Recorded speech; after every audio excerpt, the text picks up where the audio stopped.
విధేయత గల ముంగీస.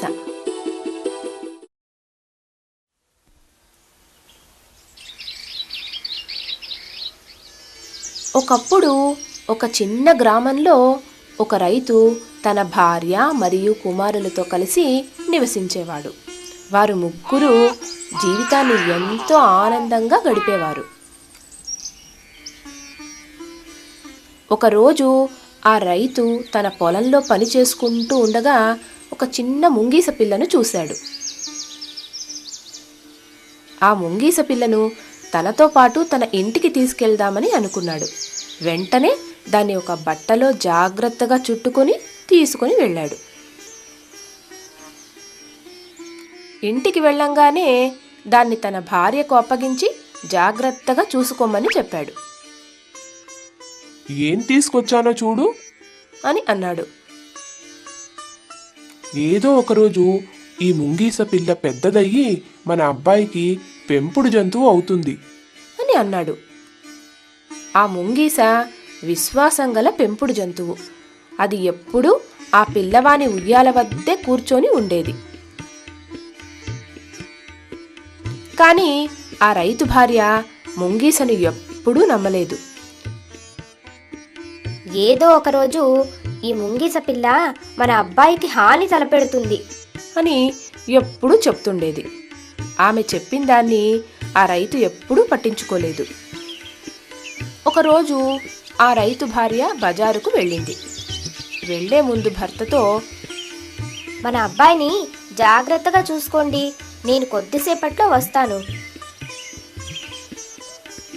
అబ్బాయిని ఆ ముంగీసతో పాటు ఒంటరిగా వదలడం నాకు ఇష్టం లేదు అని అంది.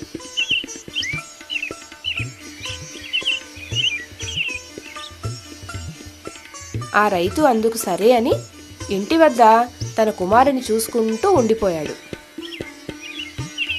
కొద్దిసేపటి తరువాత తన మిత్రుడు వచ్చి అలా షికారుకు వెళదామని ఆ రైతును ఒప్పించి తీసుకెళ్ళాడు. ఆ రైతుకు వేరే పనేమీ లేకపోవటంతో సరేనని బయలుదేరాడు. కొద్దిసేపటి తరువాత ఆ రైతు భార్య ఇంటికి తిరిగి వచ్చింది. ఆ పిల్ల ముంగీస ఆమెకు స్వాగతం పలకటానికి పరిగెత్తుకుంటూ వెళ్ళింది. అప్పుడు ఆమె ఆ ముంగీస నోటిలో రక్తాన్ని చూసింది.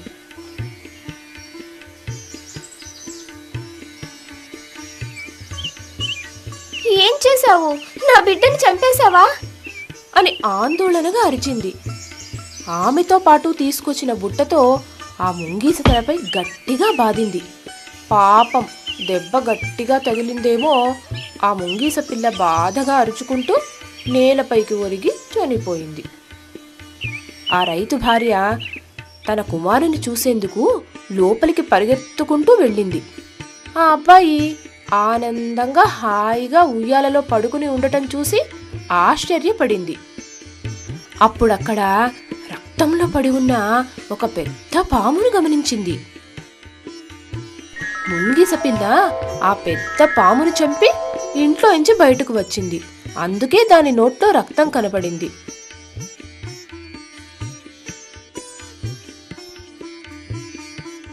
ఆ రైతు భార్య ఒక్కసారిగా బయటకు పరిగెత్తింది. ఆ చనిపోయిన ముంగీసతో, నువ్వు పాము కాటు నుండి నా బిడ్డ ప్రాణాల్ని కాపాడావు అని ఎంతగానో ఏడ్చింది. ఆమె తన తొందరపాటుకు ఎంత చింతించినా ముంగీస ప్రాణాలను మాత్రం తిరిగి తీసుకురాలేకపోయింది. ఆ రైతు ఇంటికి తిరిగి వచ్చి చాలా బాధపడ్డాడు.